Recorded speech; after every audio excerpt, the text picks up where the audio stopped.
Toxic people you need to avoid.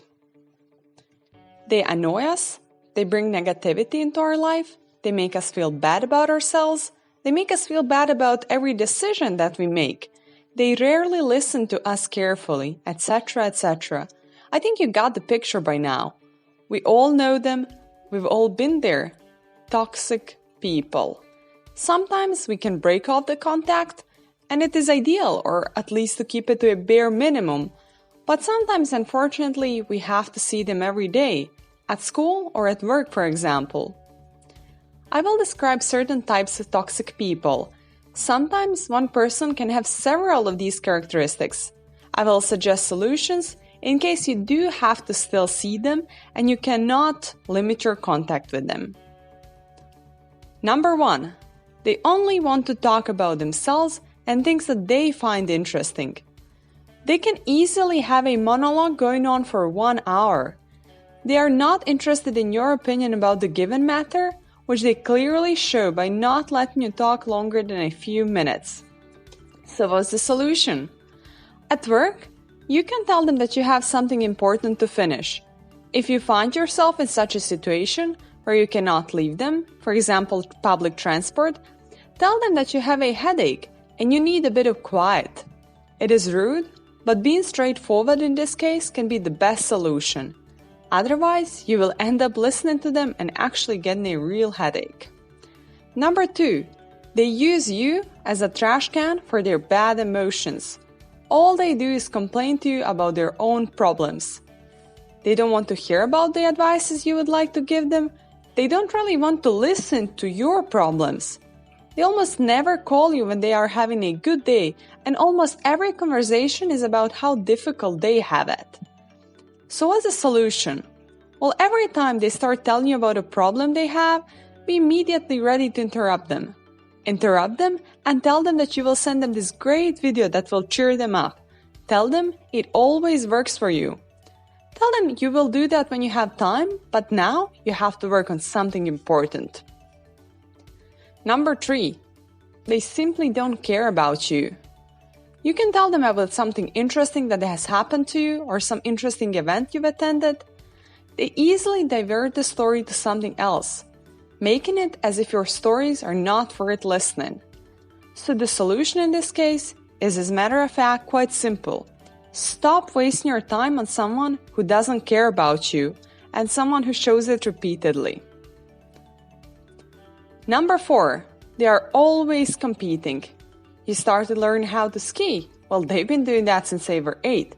You visited an interesting town. Oh, they visited a more interesting town. List can go on and on, but I think this gives you a good picture.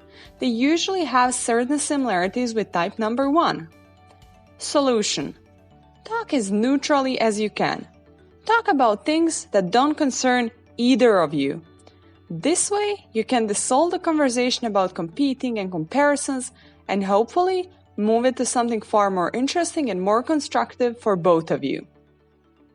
Number 5, they are manipulative. You always hang out where they want and when they want to. They agree to the plan first, and then out of blue for some super important reason they change it. You feel bad to say no when you already agreed to go, but deep down you hate it because it is happening way too often. Solution. This might seem a bit unconventional, but I definitely recommend you to try it out. So when they call you, they have to change the place, time, or anything for some random reason without even considering you. Reply something along the lines of, "That's too bad. Considering this change of heart has happened a few times already, I didn't expect it again, so I made my plans and I'm not in the position to change them now." Don't hold a grudge. Don't be mad. Tell them that and remain calm. If they care about you truly, they will make sure this doesn't happen again. So remember, don't hold a grudge and don't be mad. Number 6, they are always late, but never sorry. They don't appreciate their own time, therefore, you cannot expect them to appreciate yours. They're always making random excuses. Solution. Now this is another unconventional solution to this problem, but I also recommend trying it out and seeing how it works for you. For me, it has worked wonderfully well. So, arrive to the place where you agreed to meet and set your alarm for 15 minutes. Put your phone on airplane mode so they can't call you and pretend they will be there in a minute, which can last a lot longer. In 15 minutes, leave. Tell them that you waited for 15 minutes and it made you think that they weren't coming at all. If they don't appreciate your time, you have to.